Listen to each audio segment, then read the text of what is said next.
there is a story that collects the limp lifeless bodies on the shores of life to ferry them to the rivers of death. Upon arrival they are awakened by a drink from the river. The river brings them reanimation but not recollection. Aimlessly they wander their new and permanent home. Perhaps his face is long and gaunt, perhaps he wears a wooden and cumbersome helmet in the shape of a jackal's head. Maybe he paddles the vessel, maybe it moves of its own accord.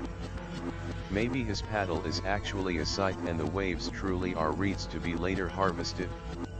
Appearance and absolution are speculation best left to those limited by a frame of reference.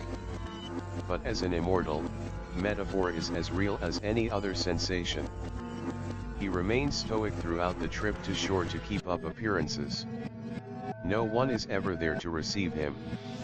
Regardless, he stands at the furthest tip of the ferry, shoulders back, as he rows. He keeps as still as possible to appear as an obelisk perpendicular to the ferry.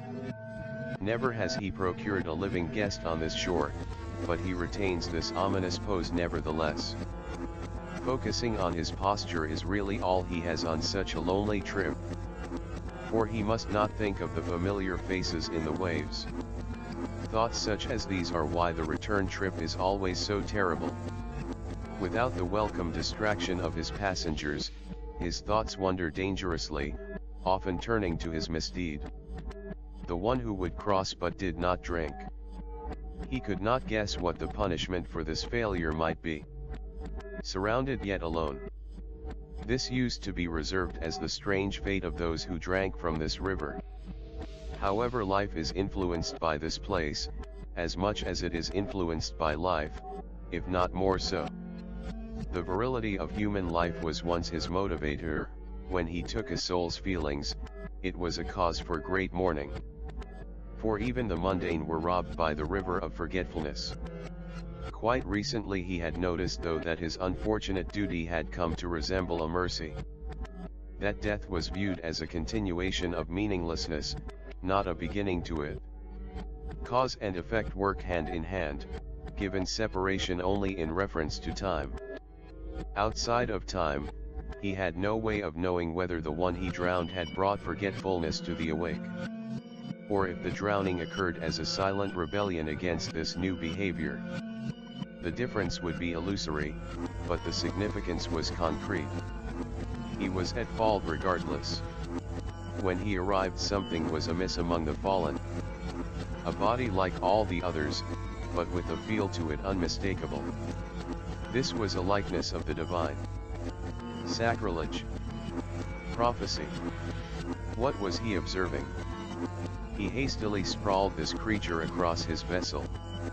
There was room for dozens on his craft, if piled correctly, but he departed quickly with the cargo of one.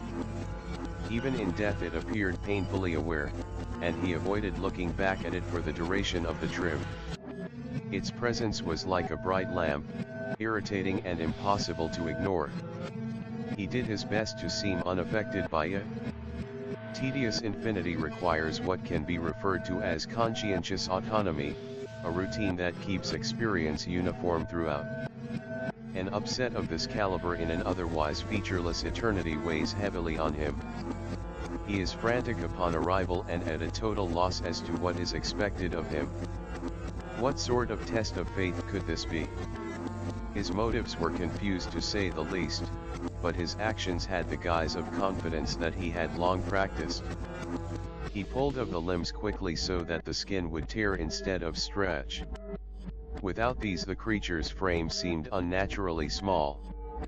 Now confident it would sink upon entering the water, he lifted it like an enormous child and made the mistake of glancing at the face again.